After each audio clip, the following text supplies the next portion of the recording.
আল্লাহ রাব্বুল আলামিন বলেন, ওয়া ইন তাউদ্দু নি'মাতাল্লাহি লা তুহসুহা। হে আমার বান্দা বান্দিরা শুনিয়া নাও, আমি আল্লাহ রাব্বুল আলামিন তোমাদেরকে যেই সমস্ত নিয়ামত দান করেছি, ও আমার বান্দা বান্দিরা শুনিয়া নাও, যদি কোনো বান্দা বান্দি ওই সমস্ত নিয়ামতগুলোকে গণনা করতে যাও, আমি আল্লাহ রাব্বুল আলামিন দুনিয়ার মানুষকে ডাক দিয়ে বললাম, এ আমার বান্দা বান্দিরা শুনিয়া নাও, আমি আল্লাহ রাব্বুল আলামিন যেই সমস্ত নিয়ামত দান করেছি, ও আমার বান্দা বান্দিরা তোমরা কোনোদিনও ওই নিয়ামতগুলোকে গণনা করে শেষ করতে পারবা না। জোরে বলুন না সুবহানাল্লাহ, আর একটা আওয়াজ দিয়ে বলুন সুবহানাল্লাহ। প্রশংসা করি আমি আল্লাহ তাআলার, বিশ্বজাহান সৃষ্টি হলো কুদরতে যাহার, জ্ঞান বিজ্ঞান শিল্পকলা আবিষ্কারক যত, খোদার মহিমা তারা গাইছে অবিরত, মাটির মানুষ চন্দ্রে গেল কুদরতে যাহার, প্রশংসা করি আমি আল্লাহ তাআলার। এরপরে আল্লাহ রাব্বুল আলামিন অন্য আয়াতের মধ্যে দুনিয়ার বান্দা বান্দিকে ডাক দিয়ে বলতেছেন, ও আমার দুনিয়ার বান্দা বান্দিরা শোনো, আমি আল্লাহ রাব্বুল আলামিন তোমাদেরকে যেই সমস্ত নিয়ামত দান করেছি, লা ইন শাকারতুম লা আযীদান্নাকুম। হে আমার বান্দা বান্দিরা, আমি আল্লাহ রাব্বুল আলামিন তোমাদেরকে যেই সমস্ত নিয়ামত দান করেছি, ও আমার বান্দা বান্দিরা শুনিয়া নাও, যদি বান্দা বান্দিরা আমি আল্লাহ নিয়ামত পাওয়ার পরে, আমি আল্লাহর নিয়ামত পাওয়ার পরে ওই সমস্ত নিয়ামতের শুকরিয়া আদায় করতে পারো, আমি আল্লাহ রাব্বুল আলামিন ঘোষণা করে দিলাম, লা আযীদান্নাকুম, আমি আল্লাহ রাব্বুল আলামিন তোমাদের ওই নিয়ামতগুলোকে আরো বাড়ায়া দেব। জোরে বলুন সুবহানাল্লাহ। কে দিল রে লতার গাছে, কে দিল রে লতার গাছে এত বড় কদু, কার আদেশে মৌমাছিরা মৌচাকে দেয় মধু, শিমুল গাছে কে দিল রে নরম নরম তুলা, কার আদেশে চৈত্র মাসে জমিন মাঝে ধুলা। তাহলে কি বুঝতে পারলেন? আল্লাহ রাব্বুল আলামিন আপনাকে আমাকে যেই সমস্ত নিয়ামত দান করেছেন, আল্লাহ তাআলা বলেন, ও দুনিয়ার মানুষেরা, আমি আল্লাহ রাব্বুল আলামিন তোমাদেরকে যেই সমস্ত নিয়ামত দান করেছি, কোনো বান্দা বান্দি ওই সমস্ত নিয়ামতগুলোকে গণনা করে শেষ করতে পারবে না। জোরে বলুন সুবহানাল্লাহ। দয়ার নবীজি আমার প্রাণের নবীজি, এই জীবনে আমি যেন আপনাকে একবার স্বপ্নে দেখি, আপনার দেখা পাইলে নবী ধন্য হবে আমার জীবনের বাতি। দয়ার নবীজি আমার প্রাণের নবীজি, এই জীবনে আমি যেন আপনাকে একবার স্বপ্নে দেখি। কবরে আসবে দুই ফেরেশতা, প্রশ্ন করবে মান রব্বুকা, জোরে বলেন মারহাবা। কবরে আসবে দুই ফেরেশতা, প্রশ্ন করবে মান রব্বুকা মান দীনুকা, তারপরে সামনে ধরবে নবীজির ছবি।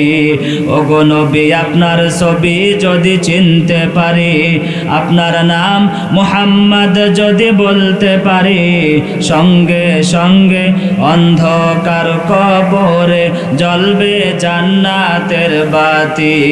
দয়ার নবীজি আমার প্রাণের নবীজি, এই জীবনে আমি যেন আপনাকে একবার স্বপ্নে দেখি। আলহামদুলিল্লাহ। বাংলাদেশের ঐতিহ্যবাহী ঠাকুরগাঁও জেলার রানীশঙ্কর থানা অন্তর্গত পাটগাঁও মুন্সিপাড়া জামে মসজিদে উন্নয়ন কল্পে আজকের এই বিশাল ওয়াজ ও দোয়ার মাহফিলের সুনামধন্য সভাপতি জনাব মোহাম্মদ দেলাওয়ার উদ্দিন, অগ্রণী ব্যাংক, পীরগঞ্জ, ঠাকুরগাঁও। সভাপতি সহ সভাপতি, প্রধান অতিথি, বিশেষ অতিথি ও আমার সামনে উপস্থিতি আড়ালেই বসা আছেন শ্রদ্ধেয়া সম্মানিত আবেদা সালেহা মা ও বোনেরা, প্রশাসনের পুলিশ বাহিনী, ডিবির বাহিনী, জাতির বিবেক, সাংবাদিক বন্ধুগণ, সকলেই সে আল্লাহ তাআলার দরবারে শুকরিয়া আদায় করছি যে আল্লাহ রাব্বুল আলামিন আপনাকে আমাকে দয়া করে, মায়া করে, মোহাব্বত করে, ভালোবেসে, পছন্দ করে অত্র এলাকা থেকে গুণে গুণান্বিত করে কোরআন ও হাদিসের ভাষ্য অনুযায়ী জান্নাতি বাগানে আসার এবং বাসার তৌফিক দান করেছেন। সে আল্লাহ তাআলার দরবারে সকলে জবান ছেড়ে পড়ছে আলহামদুলিল্লাহ। হয় নাই, আমরা সবাই মুসলমান, ঠিক কিনা? যারা বলেন নাকি এটাও সন্দেহ আছে? আবার অনেকে কথা বলেন নাই। আমরা সবাই মুসলমান কিনা? যে সময় মুসলমানরা সারা বিশ্বের মধ্যে সব জায়গায় অত্যাচারিত, নির্যাতিত, সেই সময় মুসলমানদের আওয়াজ এত আস্তে দিলে কাজ হবে না। সিংহের মতো, বাঘের মতো গর্জন দিয়ে, আল্লাহর দেওয়া দুইটা ঠোঁট দিয়ে চিল্লায় বলেন আলহামদুলিল্লাহ। সকল প্রশংসার মালিককে। সব জায়গায় প্রশংসা করব কার?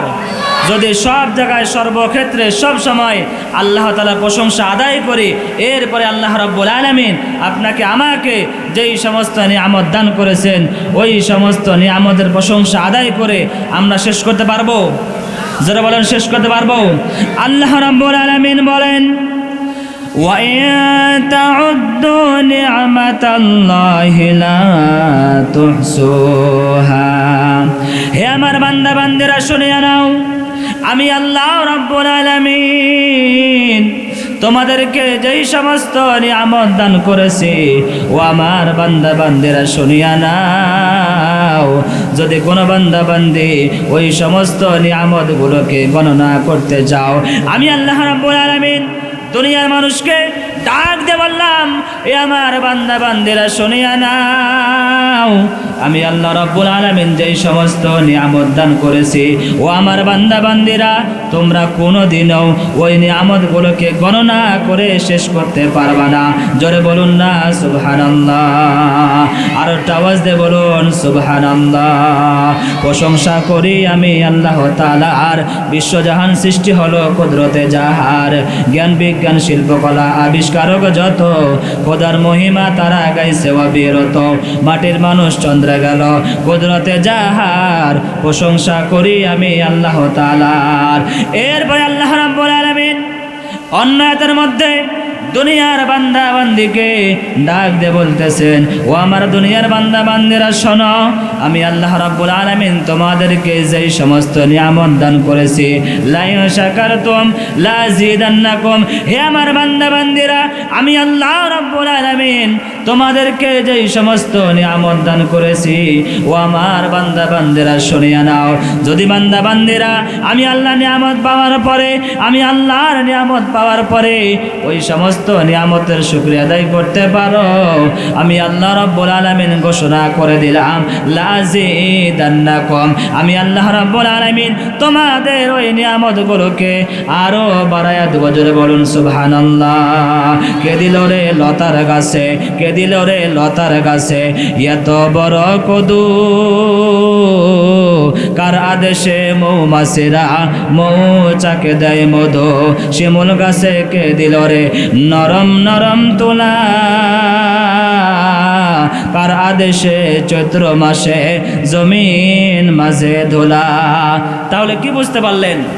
আল্লাহ রাব্বুল আলামিন আপনাকে আমাকে যেই সমস্ত নিয়ামত দান করেছেন, আল্লাহ তাআলা বলেন, ও দুনিয়ার মানুষেরা, আমি আল্লাহ রাব্বুল আলামিন তোমাদেরকে যেই সমস্ত নিয়ামত দান করেছি, কোনো বান্দা বান্দি ওই সমস্ত নিয়ামতগুলোকে গণনা করে শেষ করতে পারবে না।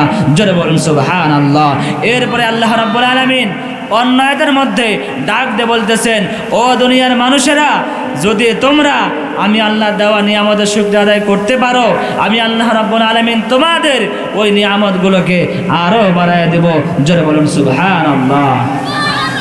সম্মানিত ভাইরা আমার, যারা কষ্ট করে আজকের মাহফিলে এসেছেন এবং বসেছেন, আপনাদের এই আশাতে এবং বসাতে আপনারা খুশি না?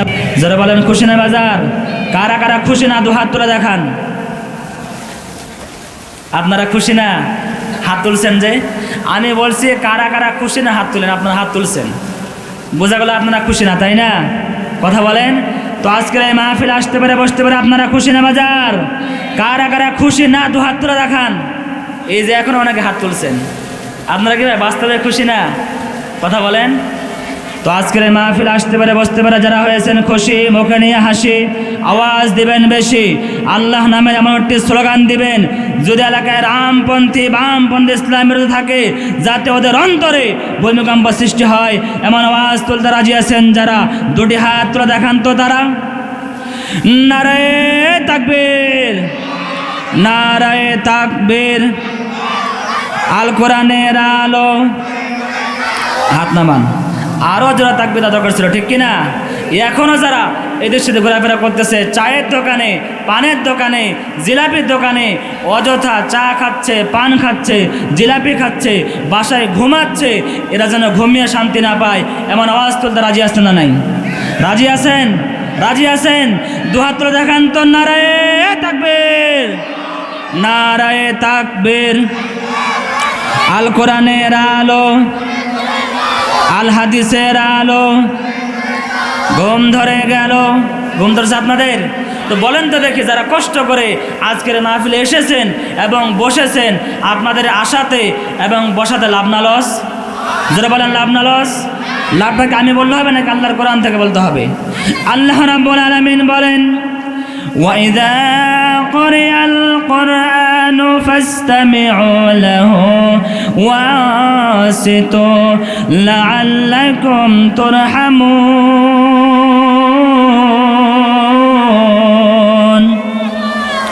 আল্লাহর নাম শুনতে ভালো লাগে না খারাপ লাগে? যারা বলেন নির্বাচনের সময় এক কাপ চা আর 2 টাকার বিলের জন্য কি যে স্লোগান দেয়, বল্টু ভাইয়ের চরিত্র ফুলের মতো পবিত্র, নামাজ পড়ে 1 ওয়াক্ত, গাঞ্জা খায় 5 ওয়াক্ত, গম স্রোতে পাকাভুক্ত, হুজুরদের জন্য খুবই শক্ত, চুষে খায় বড় বড় কথা বলেন, ঠিক কিনা? তাফসীর মাহফিলে এসে আল্লাহর নাম নিলে আল্লাহ তাআলাকে খুশি হবে না? যারা বলেন খুশি হবে না? তাহলে আমি আবারও আয়াতটি পাঠ করতেছি, আপনারা জোরে উচ্চ কণ্ঠে আল্লাহু আকবার বলবেন তো ইনশাআল্লাহ। ওয়াইযা কুরিয়াল কুরআনু ফাসতামিউ লাহু ওয়াসিতু লাআল্লাকুম তুরহামুন।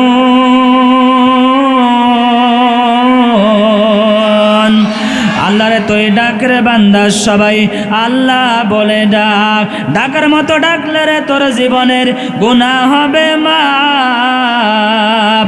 সবাই আল্লাহ বলে ডাক। এই যখন তুমি ছোট্ট ছিলে, দাঁত ছিল না মুখে, তখন তিনি খাদ্য দিলেন তোমার মা জননীর বুকে, তোর নাভির তার তোর মায়ের নারীর সঙ্গে লাগিয়ে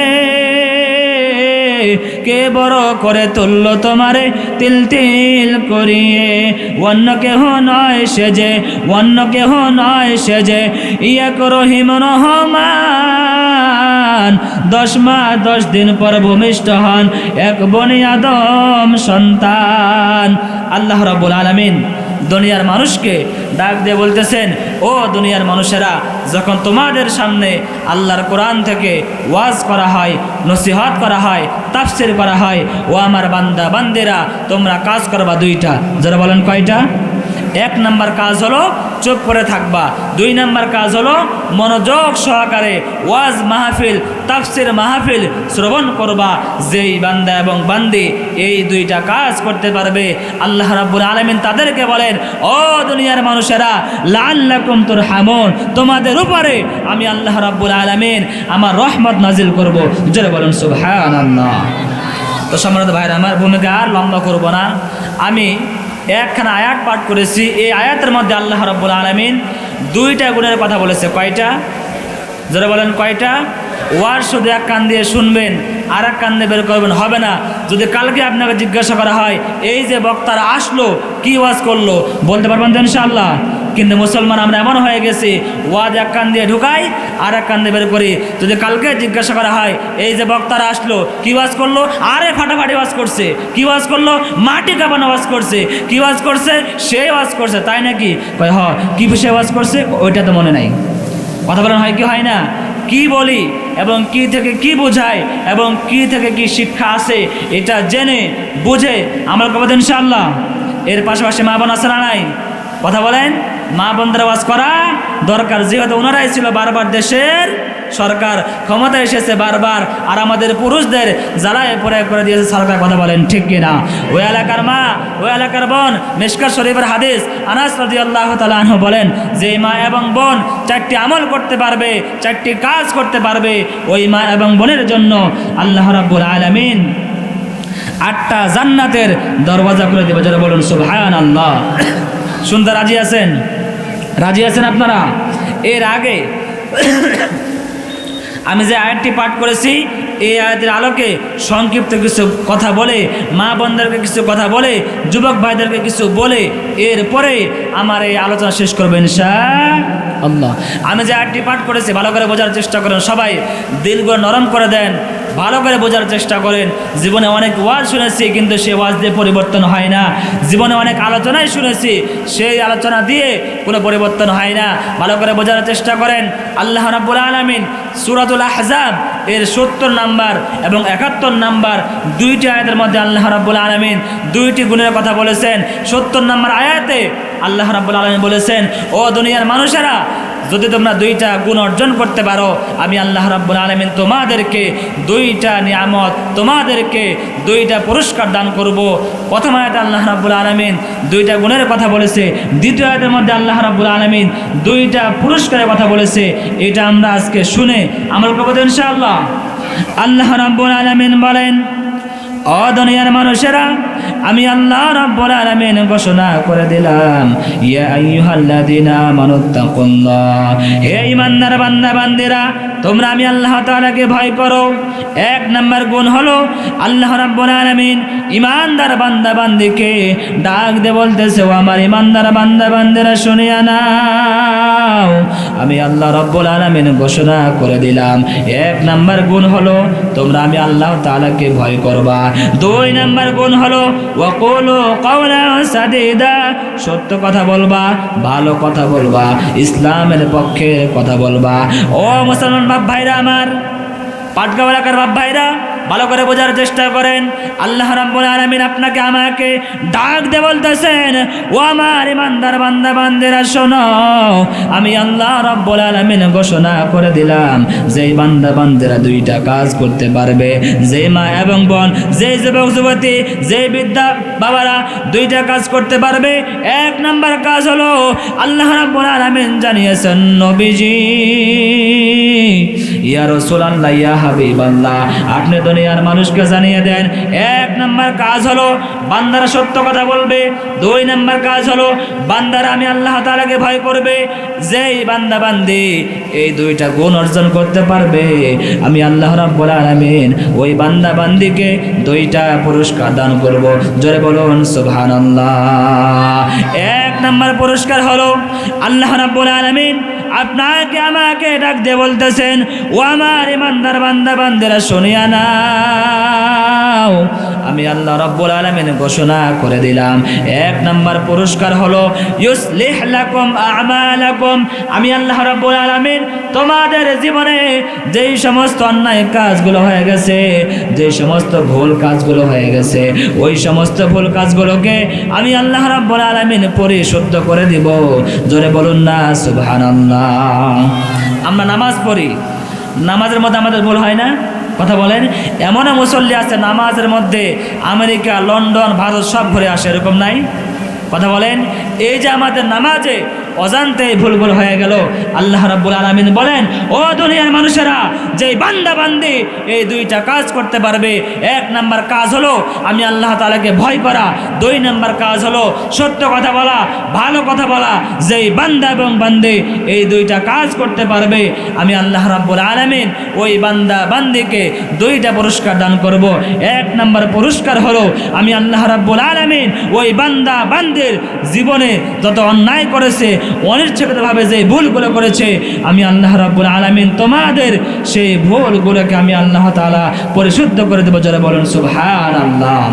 2 নাম্বার গুণ হলো আল্লাহ রাব্বুল আলামিন বলেন, ও দুনিয়ার মানুষেরা, 2 নাম্বার পুরস্কার হলো আমি আল্লাহ রাব্বুল আলামিন দুনিয়ার মানুষকে জানিয়ে দিলাম, ও দুনিয়ার মানুষ, মানুষ ভালো করে বোঝার চেষ্টা করেন, ও এলাকার মা বোনরা ভালো করে বোঝার চেষ্টা করেন, আড়ালাই বসা আছেন মা বোনেরা ভালো করে বোঝার চেষ্টা করেন। আল্লাহ রাব্বুল আলামিন আপনাকে আমাকে ডাক দিয়ে বলতেছেন, ও ইমানদার বান্দা বান্দেরা, যেই বান্দা বান্দে দুইটা কাজ করতে পারবে, এক নাম্বার কাজ হলো আল্লাহ তাআলাকে ভয় করা, দুই নাম্বার কাজ হলো সত্য কথা বলা, ভালো কথা বলা। যেই বান্দা এবং বান্দি এই দুইটা কাজ করতে পারবে, আল্লাহ রাব্বুল আলামিন তাদেরকে দুইটা পুরস্কার দান করবে। এক নাম্বার পুরস্কার হলো আল্লাহ রাব্বুল আলামিন ওই বান্দা বান্দের জীবনের কৃত অন্যায় যে আমলগুলো হয়ে গেছে, ওই আমলগুলোকে আল্লাহ রাব্বুল আলামিন পরিশুদ্ধ করে দেবে। দুই নাম্বার গুণ হলো ওয়ায়াগফির লাকুম যুনুবাকুম, আমাদের জীবনে যে অন্যায়গুলো হয়ে গেছে, অপরাধগুলো হয়ে গেছে, ওই অন্যায়গুলোকে আল্লাহ রাব্বুল আলামিন মাফ করে দেবে। জোরে বলুন সুবহানাল্লাহ। ওই রে নবী বিনে কে বুঝিবে আমার দয়ার আল্লাহর শান, নবী আমার জানের জান, নবী বিনে বাঁচে না যে আমার এই মন প্রাণ। হায় হায় নবী বিনে কে বুঝিবে আমার দয়ার আল্লাহর শান। যারা বলুন না মারহাবা। তাহলে কি বলতেছিলাম, ভালো করে বোঝার চেষ্টা করেন। আল্লাহ রাব্বুল আলামিন এক নাম্বার গুণ বলেছেন তোমরা সত্য কথা বলবা, দুই নাম্বার গুণ বলেছেন তোমরা আমি আল্লাহ তাআলাকে ভয় করবা। যেই বান্দা বান্দি এই দুইটা কাজ করতে পারবে, আল্লাহ রাব্বুল আলামিন তাদেরকে দুইটা পুরস্কার দান করবে। এক নাম্বার পুরস্কার হলো আল্লাহ রাব্বুল আলামিন ওই বান্দা বান্দির জীবনে যে অন্যায়গুলো করে ফেলেছে, যে আমলের মধ্যে ভুল হয়ে গেছে, আল্লাহ রাব্বুল আলামিন সেই ভুলগুলোকে পরিশুদ্ধ করে দেবে, শুদ্ধ করে দেবে। দুই নাম্বার পুরস্কার হলো আল্লাহ রাব্বুল আলামিন জানিয়েছেন ওয়ায়াগফির লাকুম যুনুবাকুম, আমি আল্লাহ রাব্বুল আলামিন তোমাদের জীবনে যে অন্যায় করেছো, অপরাধ করেছো, ভুল করেছো, সেই অন্যায়গুলোকে আমি আল্লাহ রাব্বুল আলামিন মাফ করে দেবো। যারা বলুন সুবহানাল্লাহ।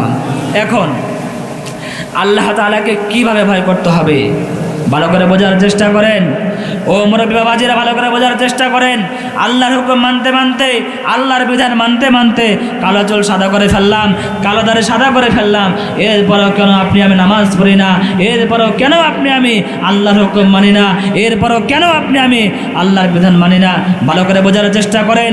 একজন বালক বয়স হলো তার মাত্র 6 বছর। কয় বছর বললাম? যারা বললেন কয় বছর বললাম? সবাই একটু মনটাকে নরম করে ভালো করে বোঝার চেষ্টা করেন। কি বলতেছি? আমার মন সাক্ষী দিচ্ছে আজকের এই মাহফিলটা আল্লাহ রাব্বুল আলামিন কবুল করে নেবে। আমার মন সাক্ষী দিচ্ছে এই আলোচনাটা দিয়ে প্রত্যেকটা মানুষের জীবনের মোড় ঘুরে যাবে, জীবনটা পরিবর্তন হয়ে যাবে ইনশাআল্লাহ। নাম হলো তার হযরত আলী আসগর। এই বালকটার বয়স হলো মাত্র 6 বছর। 6 বছরের বালকটা ডাক দিয়ে বলতেছে, এই 6 বছরের বালকটা মসজিদের কোনায় বসে কাঁদে আর বলে, আল্লাহ আমার মতো গুনাহগার আর কেউ নাই। মুরব্বীরা বলতেছে, আলী আসগর তোমার বয়সটা মাত্র 6 বছর। এই 6 বছর বয়সে আল্লাহর ভয় বলতে তুমি কি বুঝলা রে আলী আসগর? এইবার ওই বালকটা জবাব দেয়, ও এলাকার মুরব্বীরা, ও এলাকার বাপ্পায়েরা ভালো করে বোঝার চেষ্টা করেন। 6 বছর বয়স এই বালকটা জবাব দেয়, ও এলাকার মুরব্বীরা শুনিয়া নেন, যখন আমি আল্লাহ রাব্বুল আলামিনের এই কালামটা পাঠ করতেছিলাম, এই কালামের মধ্যে আল্লাহ রাব্বুল আলামিন ডাক দিয়ে বলতেছেন, ইয়া আইয়ুহাল্লাযীনা আমানু কু আনফুসাকুম ওয়া আহলিকুম নারা ওয়া কুদুহান নাস ওয়াল হিজারা উইদ্দাত লিল কাফিরিন। এর মধ্যে আল্লাহ রাব্বুল আলামিন ইমানদার বান্দা বান্দিকে ডাক দিয়ে বলতেছেন, ও আমার ইমানদার বান্দা বান্দেরা শোনো, আমি আল্লাহ রাব্বুল আলামিন ঘোষণা করে দিলাম, ইয়া আইয়ুহাল্লাযীনা আমানু কু আনফুসাকুম ওয়া আহলিকুম নারা, হে ইমানদার বান্দা বান্দিরা তোমরা নিজেরাও ওই আগুন থেকে বাঁচো, এবং তোমাদের পরিবারকেও বাঁচাও যেই আগুনের লাকড়ি হবে মানুষ এবং পাথর। ভালো করে বোঝার চেষ্টা করেন সবাই, দিলটাকে নরম করে দেন, কানগুলো খাড়া করে দেন, সবাই দিলের কান দিয়ে কথাগুলো শোনার চেষ্টা করেন। ও মুসলমান বাপ ভাইরা আমার, মুন্সিপাড়া এলাকার বাপ ভাইরা ভালো করে বোঝার চেষ্টা করেন। আল্লাহ রাব্বুল আলামিন ইমানদার বান্দা বান্দীকে ডাক দিয়ে বলতেছেন, ও আমার ইমানদার বান্দা বান্দীরা শোনো, আমি আল্লাহ রাব্বুল আলামিন ঘোষণা করে দিলাম তোমরা নিজেরাও এবং তোমাদের পরিবার ও আগুন থেকে বাঁচো যে আগুনের লাকড়ি হবে মানুষ এবং পাথর। ওই ছোট্ট বালকটা ডাক দিয়ে বলতেছে, ও এলাকার মুরব্বীরা, যখন আমি আল্লাহর এই কালামটা পাঠ করতেছিলাম, এই কালামের মধ্যে আল্লাহ রাব্বুল আলামিন এই কথা বলে দিয়েছেন তোমরা নিজেরাও ওই আগুন থেকে বাঁচো এবং তোমাদের পরিবারকেও বাঁচাও যে আগুনের লাকড়ি হবে মানুষ এবং পাথর।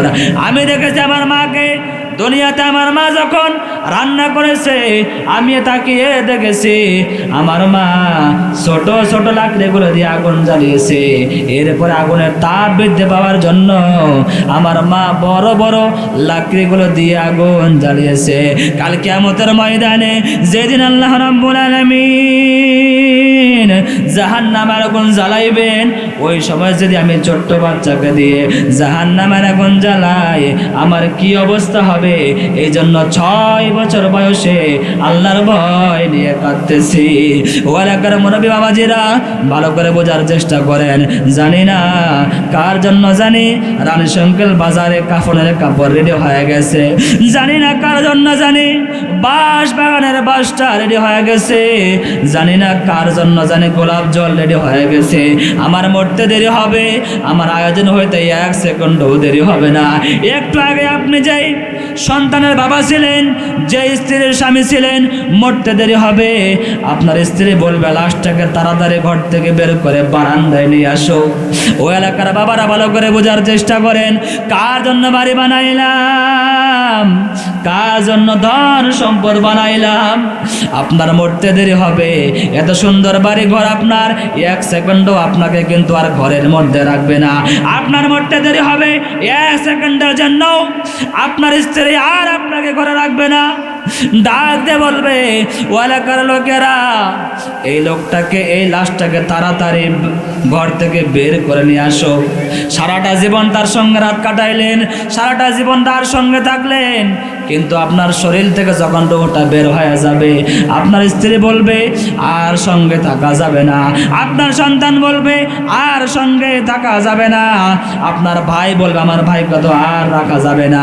ও এলাকার বাবারা ভালো করে বোঝার চেষ্টা করেন, আল্লাহর হুকুম মানতে মানতে, আল্লাহর বিধান মানতে মানতে কালো চুল সাদা করে ফেললাম, কালো দাড়ি সাদা করে ফেললাম, এরপরও কেন আপনি আমি নামাজ পড়ি না? এরপরও কেন আপনি আমি আল্লাহর হুকুম মানি না? এরপরও কেন আপনি আমি নামাজ পড়ি না? এরপরও কেন আপনি আমি হারাম খাই? এরপরও কেন আপনার আমার স্ত্রী পর্দা করে না? এরপরও কেন আপনার আমার সন্তান নামাজ পড়বে না? ভালো করে বোঝার চেষ্টা করেন। আল্লাহ রাব্বুল আলামিন বলেছেন, ও আগুনের লাকড়ি হবে মানুষ এবং পাথর। ওই ছোট্ট বালকটা বলতেছে, ও মুরাব্বিরা শুনিয়ে নাও, যখন আমি আল্লাহর কালামটা পাঠ করতেছিলাম, ওই কালামের মধ্যে আল্লাহ তাআলা বলেছেন ওই আগুনের লাকড়ি হবে মানুষ এবং পাথর। আমি ছোট্ট বাচ্চা, বলা যায় না কাল কিয়ামতের ময়দানে যেদিন আল্লাহ রাব্বুল আলামিন জাহান্নামের আগুন জ্বালাইবেন, ওই সময় যদি আমি ছোট্ট বাচ্চাকে দিয়ে জাহান্নামের আগুন জ্বালাই, আমি ছোট্ট বাচ্চার কি অবস্থা হবে? এই জন্য 6 বছর বয়সে আল্লাহর ভয় নিয়ে কাটতেছি। ও যুবক ভাইরা ভালো করে বোঝার চেষ্টা করেন, রঙের যৌবন জং লেগে শেষ হয়ে যাবে। ও মুরব্বী বাবাজিরা ভালো করে বোঝার চেষ্টা করেন, অনেক দিন তো পার করে ফেলেছেন, এরপরও কেন আপনার আমার অন্তরে আল্লাহর ভয় ঢুকে না? এরপরে কেন আপনি আমি নামাজ পড়ি আবার নামাজ ছেড়ে দেয়? এর এরপরে কেন আপনি আমি আল্লাহর হুকুম মানি আবার আল্লাহর হুকুম ছেড়ে দে? এর একটাই কারণ হলো আমাদের অন্তরের মধ্যে আল্লাহর ভয় ঠিক মতো ঢুকতে পারে নাই। এজন্যই তো আল্লাহ রাব্বুল আলামিন আপনাকে আমাকে ডাক দিয়ে বলতেছেন, ও আমার ইমানদার বান্দা বান্দিরা শুনিয়া নাও, আমি আল্লাহ রাব্বুল আলামিন জানিয়ে দিলাম, উদখুলু প্রবেশ করো ফিস সিলমি ইসলামের মধ্যে কাফা পরিপূর্ণভাবে। যখন আপনি আমি ইসলামের মধ্যে পরিপূর্ণভাবে প্রবেশ করতে পারবো, ওই সময় আল্লাহর ভয় আমাদের অন্তর ঠিক মতো ঢুকে যাবে। আল্লাহর ভয় আমাদের অন্তরে না ঢোকার কারণ হলো এখনো আপনি আমি আল্লাহ তাআলাকে চিনতে পারি নাই, এখনো আপনি আমি আল্লাহ তাআলাকে আল্লাহর হুকুমগুলো মানতে পারি নাই, এখনো আপনি আমি কি জন্য আল্লাহ রাব্বুল আলামিন আপনাকে আমাকে দুনিয়ার জমিনে পাঠিয়েছেন সেই উদ্দেশ্য আপনি আমি এখনো বুঝেছি, কিন্তু আমাদের অন্তরে ফিট করতে পারি নাই। এর কারণেই আমাদের অন্তরে আল্লাহর ভয় ঠিক মতো ঢুকে না। ও এলাকার বাবারা ভালো করে বোঝার চেষ্টা করেন। দেখুন তো বাজান, সাহাবায়ে কেরামদের ঈমান কেমন ছিল, সাহাবায়ে কেরাম তাদের ঈমানটা কেমন ছিল, জীবন দিয়ে দিয়েছে, এরপরেও কিন্তু ঈমান নামক সম্পদ ছাড়ে নাই। জীবন দিয়ে দিয়েছে, এরপরেও কালিমার সম্পদ ছাড়ে নাই। জীবন দিয়েছে, এরপরে আল্লাহ আল্লাহ বলা ছাড়ে নাই। কারণটা হলো তারা আল্লাহ তাআলাকে ভালো মতো চিনেছে। এজন্যই তারা দুনিয়ার রাম বা মাস্তিকের কাছে কোনো সময় মাথা নত করে নাই, ঠিক কিনা? ভালো করে বোঝার চেষ্টা করেন। সবাই কানগুলোকে খারাপ করে দেন, দিনের কান দিয়ে কথাগুলো বোঝার চেষ্টা করেন। আল্লাহর নবী একবার সাহাবায়ে কেরামকে নিয়ে বসে আছেন, এমন সময় ওমর ফারুক রাদিয়াল্লাহু তাআলা আনহু বসে আছেন, উসমান রাদিয়াল্লাহু তাআলা আনহু বসে আছেন, সকল সাহাবী বসে আছেন। এই সময় আল্লাহর নবী ডাক দিয়ে বলতেছে, ও আমার সাহাবীরা, তোমরা কে আছো কালেমার স্লোগান নিয়ে রাজপথে বের হয়ে যাবা। ভালো করে বোঝার চেষ্টা করেন, যারা আছেন সবাই ভালো করে বোঝার চেষ্টা করেন। দেখুন তো বাজান, একজন সাহাবীর ঈমানটা কত মজবুত ছিল, আর আজকে আমাদের ঈমানের কি অবস্থা, ভালো করে বোঝার চেষ্টা করেন। আল্লাহর নবীর সাহাবী ডাক দিয়ে বলতেছে, আল্লাহ নবী, ও আমার সাহাবীরা, তোমরা কে আছো কালেমার স্লোগান নিয়ে রাজপথে বের হয়ে যাবা। তোমরা কে আছো কালেমার স্লোগান নিয়ে রাজপথে বের হয়ে যাবা। ভালো করে বোঝার চেষ্টা করেন। সেই সময় আবু জাহেল, উতবা, সাইবা তারা ক্ষমতায় বসা ছিল। এমন সময় আল্লাহর নবী ডাক দিয়ে বলতেছে, ও আমার সাহাবীরা শোনো, তোমরা কে আছো কালেমার স্লোগান নিয়ে রাজপথে বের হয়ে যাবা। তোমরা কে আছো কালেমার স্লোগান নিয়ে, ঈমানের স্লোগান নিয়ে রাজপথে বের হয়ে যাবা। একজন সাহাবী ডাক দিয়ে বলতেছেন, নবী গো, ইয়া রাসূলুল্লাহ, ইয়া হাবিবাল্লাহ, আমি কালেমার স্লোগান নিয়ে, আমি ঈমানের স্লোগান নিয়ে রাজপথে বের হয়ে যাব। ভালো করে বোঝার চেষ্টা করেন। ও মুরব্বীরা, দিলের কান দিয়ে কথাগুলো বোঝার চেষ্টা করেন। দেখেন তো বাজান, একজন সাহাবী জীবন দিয়েছে, এরপরেও কালিমার স্লোগান ছাড়ে নাই। জীবন দিয়েছে, এরপরেও ঈমান নামক সম্পদ ছাড়ে নাই। জীবন দিয়েছে, এরপরেও কিন্তু ঈমান নামক যে সম্পদ আছে সেই সম্পদটা তারা ত্যাগ করে নাই। আল্লাহর নবী সাহাবী রাজপথে স্লোগান দিচ্ছে, লা ইলাহা ইল্লাল্লাহ মুহাম্মাদুর রাসূলুল্লাহ, আল্লাহ ছাড়া কোনো মাবুদ নাই, নবী মুহাম্মদ আল্লাহ তাআলার বান্দা এবং রাসূল, জমিন যার, আইন চলবে যার তার।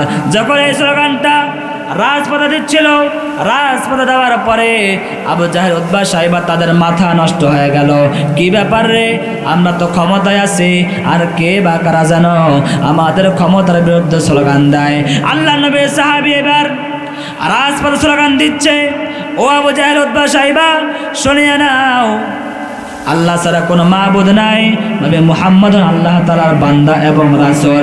যখন এই স্লোগানটা দিচ্ছে, আবু লাহাব, উতবা, সাইবা লোক পাঠিয়ে দিল।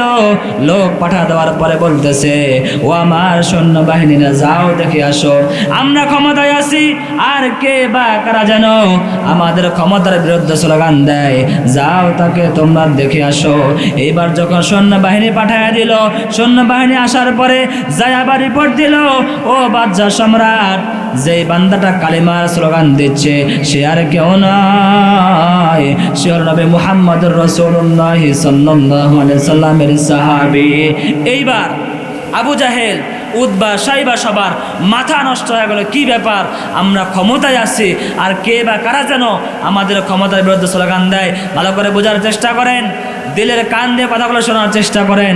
ওই সাহাবীরা স্লোগান দিচ্ছে আল্লাহ ছাড়া কোনো মাবুদ নাই, এই জমিন যার, আইন চলবে তার। যখন ওই সাহাবীটা এই স্লোগান দিচ্ছিল, আবু জাহেল বলল যাও তাকে গ্রেফতার করে নিয়ে আসো। ওই সাহাবীটাকে এবার গ্রেফতার করে আনা হলো। গ্রেফতার করে আনার পরে আবু জাহেল উতবা সাইবা ডাক দিয়ে বলতেছে, ও মুহাম্মদের সাহাবী, এই মুহূর্তে কালেমার স্লোগান ছেড়ে দাও, এই মুহূর্তে মানে স্লোগান ছেড়ে দাও, এই মুহূর্তে মুহাম্মদের স্লোগান ছেড়ে দাও, না হয় কিন্তু আমরা তোমাকে সবার সামনে শাস্তি দেব, না হয় আমরা তোমাকে সবার সামনে লাঞ্ছিত করব, অপমানিত করব। ও পাটগাঁওয়ের বাপ ভাইরা, ভালো করে বোঝার চেষ্টা করেন। আল্লাহ নবীর সাহাবী ডাক দিয়ে বলতেছে, ও আবু জাহেল উতবা সাইবা শুনিয়া নাও, এই জীবন দিয়ে দিব, কালেমার স্লোগান আমি ছাড়ব না, এই জীবনটা দিয়ে দিব, ঈমান নামক সম্পদ ছাড়ব না, এই জীবনটা দিয়ে দিব, এরপরও আমি মুহাম্মাদের স্লোগান ছাড়ব না। আবু জাহেল উতবা সাইবা তাদের মাথা নষ্ট হয়ে গেল, কি ব্যাপার রে, আমরা ক্ষমতায় আছি, আবার মুহাম্মাদের সাহাবী আমাদের ক্ষমতার বিরুদ্ধে এবার স্লোগান দেয়, আবার জোর গলায় কথা বলে। এইবার আবু জাহেল উতবা সাইবা ডাক দিয়ে বলতেছে, ও মুহাম্মাদের সাহাবী, এখনো সময় আছে, কালেমার স্লোগান ছেড়ে দাও, এখনো সময় আছে, মুহাম্মাদের স্লোগান ছেড়ে দাও, না হয় কিন্তু আমরা তোমাকে সবার সামনে শাস্তি প্রদান করব, না হয় কিন্তু আমরা তোমাকে সবার সামনে লাঞ্ছিত করব। ও বাপ ভাইরা আমার, ভালো করে বোঝার চেষ্টা করেন। দেখুন তো বাজান, এই ঘটনাটা দিয়ে জীবনের পরিবর্তন হয় কিনা। আল্লাহর নবীর সাহাবী কাফেরদের সামনে গ্রেফতার হওয়ার পরে ডাক দিয়ে বলতেছেন, আবু জাহেল উতবা সাইবা শুনিয়া নাও, এই জীবনটা দিয়ে দিব, কালেমার স্লোগান ছাড়ব না, এই জীবনটা দিয়ে দিব, ঈমান নামক সম্পদ ছাড়ব না, এই জীবনটা দিয়ে দিব, এরপর রাম বাম নাস্তিকের কাছে মাথা নত করব না। ও বাপ ভাইরা আমার, যার ঈমান নাই তার আমলের কিন্তু কোনো গ্যারান্টি নাই, যার আমল ভালো তার ঈমান ভালো, যার ঈমান ভালো তার জন্য আল্লাহ রাব্বুল আলামিন জান্নাত রেডি করে রেখেছে। এজন্য ভালো করে বোঝার চেষ্টা করেন, যতক্ষণ পর্যন্ত আপনার আমার ঈমান পরিপূর্ণ না হবে, আপনার আমার ঈমান নামক সম্পদ মজবুত না হবে, হাজার আমল করে কোনো লাভ কিন্তু হবে না, হাজার আমল করে কোনো মূল্য এর কিন্তু নাই। এর একটাই কারণ হলো আমাদের ঈমান নামক যে সম্পদ আছে, ওই সম্পদটা এখনো পরিপূর্ণ হয় নাই। ভালো করে বোঝার চেষ্টা করেন। আল্লাহ নবীর সাহাবীকে যখন আবু জাহেল উতবা সাইবা ডাক দিয়ে বলতেছে, ও মুহাম্মাদের সাহাবী, এখন কালিমার স্লোগান ছেড়ে দাও, না হয় কিন্তু আমরা তোমাকে সবার সামনে শাস্তি প্রদান করব। একবার, দুইবার, তিনবার যখন এই কথা বললো, আল্লাহ নবীর সাহাবী ডাক দিয়ে বলতেছে, ও আবু লাহাব উতবা সাইবা শুনিয়া নাও, এই জীবনটা দিয়ে দিব, কালেমার স্লোগান ছাড়ব না, এই জীবনটা দিয়ে দিব, মুহাম্মদের স্লোগান ছাড়ব না, এই জীবনটা দিয়ে দিব, ঈমান নামক সম্পদ ছাড়ব না। এইবার আবু জাহেল ঘোষণা করে দিল, এই মাহফিলের মধ্যে একটা মঞ্চ বানাও, স্টেজ বানাও, সবাইকে ঘোষণা দিয়ে দাও, অমুক দিন অমুক সময় আল্লাহ নবীর সাহাবীটাকে সবার সামনে বেইজ্জতি করা হবে, সবার সামনে লাঞ্ছিত করা হবে, অপমানিত করা হবে। ঘোষণা দিয়ে দিল। ঠিক যেই দিন ঘোষণা দিয়েছে, যেই সময় উল্লেখ করেছে, ওই সময় এরকম একটা স্টেজ বানানো হলো, মঞ্চ বানানো হলো। স্টেজের মধ্যে আল্লাহ নবীর সাহাবীকে দাঁড় করে বলতেছে, ও মুহাম্মদের সাহাবী, এখনো সময় আছে, কালেমার স্লোগান ছেড়ে দাও, এখনো সময় আছে, মুহাম্মদের স্লোগান ছেড়ে দাও, কিন্তু সবার সামনে লাঞ্ছিত করব, সবার সামনে বেইজ্জত করব, সবার সামনে তোমাকে আমরা কেটে টুকরা টুকরা করে দেব। আল্লাহর নবীর সাহাবী ডাক দিয়ে বলতেছে, ও আবু লাহাব উতবা সাইবা শোনো, এই জীবনটা দিয়ে দিব, কালেমার স্লোগান ছাড়ব না, এই জীবনটা দিয়ে দিব, ঈমান নামক সম্পদ ছাড়ব না, এই জীবনটা দিয়ে দিব, এরপর রাম বাম নাস্তিকের কাছে মাথা নত করব না। ভালো করে বোঝার চেষ্টা করেন। এরকম একটা স্টেজ বানানো হলো, স্টেজের মধ্যে আল্লাহ নবীর সাহাবীকে দাঁড় করা হলো, আর একজন লোককে একটা তরবারি আনতে বলা হলো। ওই সাহাবীটাকে তরবারি দেখাচ্ছে আর বলতেছে, ও মুহাম্মদের সাহাবী, এই যে দেখো তরবারি, এখনো ঈমান ছেড়ে দাও, না হয় কিন্তু এই তরবারি দিয়ে তোমার হাত কেটে ফেলবো, পা কেটে ফেলবো, সমস্ত অঙ্গ কেটে টুকরা টুকরা করে ফেলবো। আল্লাহর নবীর সাহাবী ডাক দিয়ে বলতেছে, ও আবু লাহাব, উতবা সাইবা শোনো, এই জীবন দিয়ে দিব, ঈমান নামক সম্পদ ছাড়বো না। এইবার আবু জাহেল রাগান্বিত মেজাজ নিয়ে ডাক দিয়ে বলতেছে, ও আমার সৈন্যবাহিনীরা, মুহাম্মদের সাহাবীটা ঈমান করতেছে, আজকে আমি তার ঈমানের শেষটা দেখেই ছাড়বো, আজকে আমি তার ঈমান যে মর্যাদা এটা দেখেই ছাড়বো। দাও তরবারি দাও। এইবার তরবারিটা দিয়ে একজন লোক হাতটা টান টান করে ধরলো। আবু লাহাব আবার বলল, ও মুহাম্মদের সাহাবী, এখন ঈমান ছেড়ে দাও, না এই তরবারি দিয়ে তোমার হাতটা কিন্তু কেটে ফেলবো। আল্লাহর নবীর সাহাবী ডাক দিয়ে বলতেছেন, আবু লাহাব, উতবা সাইবা শুনিয়া নাও, এই জীবন দিয়ে দিব, কালেমার স্লোগান ছাড়বো না, এই জীবনটা দিয়ে দিব, ঈমান নামক সম্পদ ছাড়বো না, এই জীবনটা দিয়ে দিব, বাতিল শক্তির কাছে মাথা নত করবো না। সঙ্গে সঙ্গে আবু জাহেল ওই সাহাবীটার হাতের মধ্যে একটা আঘাত দিয়ে সঙ্গে সঙ্গে তার হাতটাকে কেটে ফেলে দিল। হাতটাকে কেটে দেওয়ার পরে জ্বর জ্বর করে রক্ত পড়া শুরু হয়ে গেল। রক্ত পড়া শুরু হয়ে যাওয়ার পরে আবু জাহেল ডাক দিয়ে বলতেছে, ও মুহাম্মদের সাহাবী, এখনো সময় আছে, কালেমার স্লোগান ছেড়ে দাও, এখনো সময় আছে, মুহাম্মদের স্লোগান ছেড়ে দাও। আরেকটা হাত বাকি আছে, দুইটা পা বাকি আছে, সমস্ত অঙ্গ প্রত্যঙ্গ বাকি আছে, এই মুহূর্তে কালেমার স্লোগান ছেড়ে দাও। যদি তুমি কালেমার স্লোগান ছেড়ে দাও, আমরা তোমাকে সবার সামনে রাজকীয় সম্মান দান করব। যদি এই মুহূর্তে তুমি কালেমার স্লোগান ছেড়ে দাও, আমরা সবার সামনে তোমাকে পুরস্কার দান করব। আল্লাহর নবী সাহাবী ডাক দিয়ে বলতেছেন, ও আবু জাহেল, উতবা সাইবারে সরিয়ে নাও, এই জীবনটা দিয়ে দিব, কালেমার স্লোগান ছাড়বো না। আমার একটা হাত কেটে ফেলে দিয়েছো, ঈমান নামক সম্পদ ছাড়ি নাই, আমার সমস্ত অঙ্গ প্রত্যঙ্গ কেটে টুকরা টুকরা করে দিলে আমি ঈমান নামক সম্পদ ছাড়বো না। ভালো করে বোঝার চেষ্টা করেন। এইবার ওই সাহাবীটার আরেকটা হাত টান টান করে সোজা করে আরেকটা হাত কেটে ফেলে দিল। কেটে ফেলে দেওয়ার পরে জ্বর জ্বর করে রক্ত পড়া শুরু হয়ে গেল। আবার আবু জাহেল উতবা সাইবা ডাক দিয়ে বলতেছে, ও মুহাম্মদের সাহাবী, এখনো সময় আছে, কালেমার স্লোগান ছেড়ে দাও, এখনো সময় আছে, ঈমান নামক সম্পদ ছেড়ে দাও, এখনো সময় আছে, তুমি মুহাম্মদের স্লোগান ছেড়ে দাও। আমরা এখনো, তোমার দুইটা পা বাকি আছে, তোমার সমস্ত অঙ্গ প্রত্যঙ্গ বাকি আছে, ও মুহাম্মদের সাহাবী, যদি তুমি ঈমান ছেড়ে দাও, আমরা তোমার হাতটাকে লাগানোর ব্যবস্থা করব, আমরা তোমাকে সবার সামনে রাজকীয় সম্মান দান করব। ও মুরব্বী বাবাজিরা, ভালো করে বোঝার চেষ্টা করেন। আমার মন তো সাক্ষী দেয়, যদি কাউকে এই অবস্থায় বলা হয় ঈমান ছেড়ে দাও, আমরা বলবো জান বাঁচা ফরজ, তারপরে ঈমান। কথা বলেন ঠিক কিনা?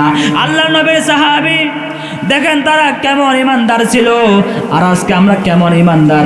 বাবা মুসলমান, ভাই মুসলমান, বোন মুসলমান, 14 গোষ্ঠী মুসলমান, সেই সূত্রে আপনি আমি মুসলমান হয়েছি। ঈমান নামক যে সম্পদ আছে, ওই সম্পদের মর্যাদা আপনি আমি বুঝি না। কথা বলেন ঠিক কিনা? আচ্ছা, আজকে তো বর্তমান সমাজে নামাজ হয়ে গেছে কয়েক প্রকার। এর মধ্যে এক নম্বর হলো শুকুর আলী। দেখবেন এই বান্দা সারা বছর ওয়াক্তিয়া নামাজ, ফরজ নামাজ, ঈদের নামাজ, তারাবি নামাজ কোনো কিছুই পড়ে না। যেই শুক্রবার হয়ে গেল লম্বা জুব্বা পরে, লম্বা পাগড়ি পরে বান্দা বুঝায় আমার মতো ইমানদার এই বাংলা জমিনে আর কেউ না। কথা বলেন ঠিক কিনা? 2 নম্বর হলো এক নম্বর কি বললাম? শুকুর আলী। 2 নম্বরে শবে বরাত আলী। দেখবেন যখন শবে বরাত চলে আসে, এই বান্দা এমন ভাবে নামাজে দাঁড়ায়, এমন ভাব নেয়, বুঝায় যে আমার মতো পাক্কা ইমানদার এই জমিন আর কেউ না। কথা বলেন ঠিক কিনা? যারা বলেন।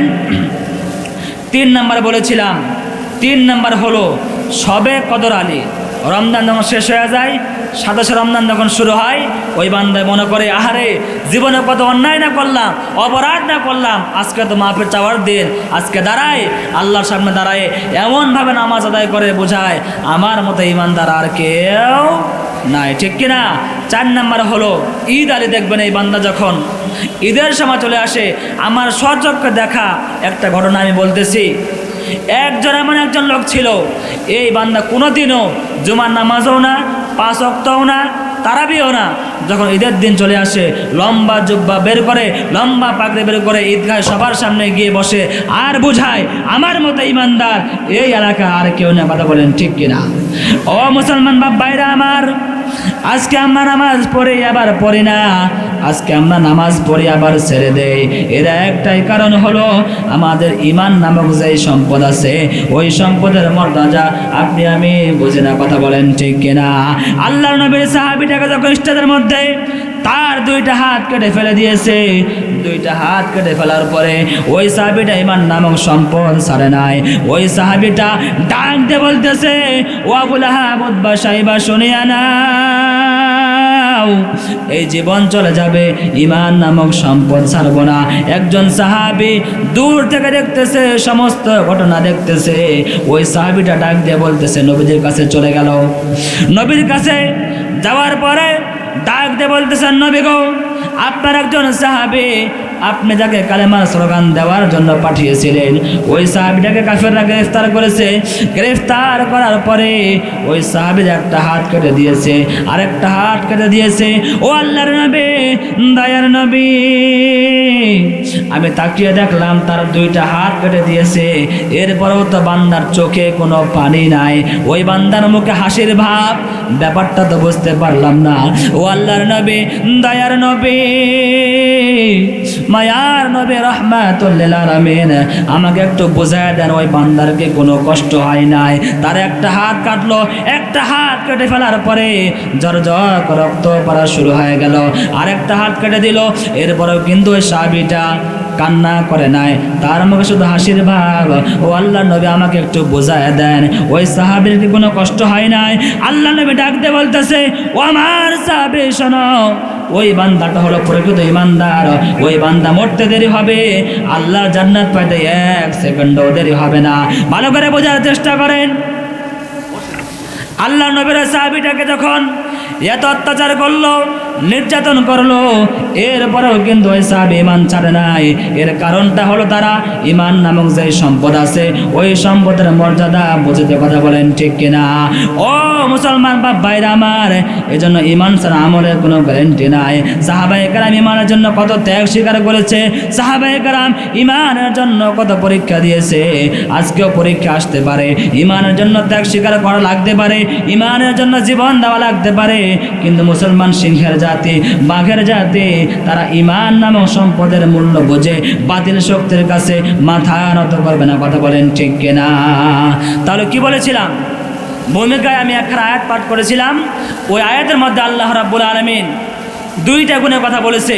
1 নম্বর গুণ হলো যে বান্দা বান্দে সত্য কথা বলবে, 2 নম্বর গুণ হলো যে বান্দা বান্দের অন্তরে আল্লাহর ভয় থাকবে, ওই বান্দা বান্দিকে আল্লাহ রাব্বুল আলামিন 2টা পুরস্কার দান করবে। 1 নম্বর পুরস্কার হলো ওই বান্দা বান্দির আল্লাহ রাব্বুল আলামিন ভুলে অন্যায় যেই গুনাহগুলো হয়ে গেছে, ওই গুনাহগুলোকে আল্লাহ রাব্বুল আলামিন পরিশুদ্ধ করে দিবে।